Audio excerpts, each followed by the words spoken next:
Urola Kostako udal elkarteak eskualdeko ekonomiaren eragile gisa bere egiten du pertsonen, enpresen eta eragileen arteko lankidetza sustatzeko eginkizuna. Eta hain zuzen ere, horren eredu da Urola Kostako udal elkartearen arte grafikoen arloko lankidetza gunea egitasmoaren baitan sortutako PAO elkartea. Elkarlana ardatz, komunikazioa balioan jartzea helburu.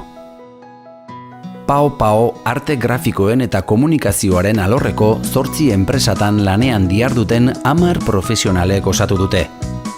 A3 kopia eta diseinu zerbitzuak, Arroka, diseinua eta komunikazioa, Debolex ekoiztetxea, Demen diseinu industriala, Grafikas Ilba, packagingaren profesionalak, Kultura Atelier komunikazio agentzia, Lombok Design komunikazio agentzia, eta Otzarreta diseinu grafikoa, argazkilaritza eta inprimatzea.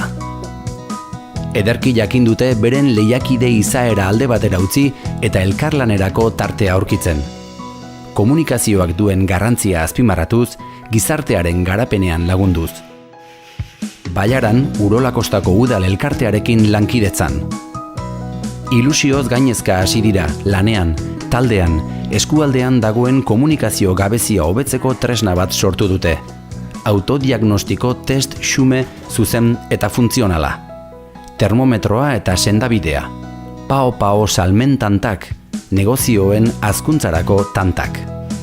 PAOren bidez, komunikazioaz busti, pazientziaz, lanaz, pausoz pauso, tantaz tanta, arrakasta hornituz. Eskualdeko enpresei besoak zabalduta. Urola Kosta guztia, Urola Kosta bustia, PAO.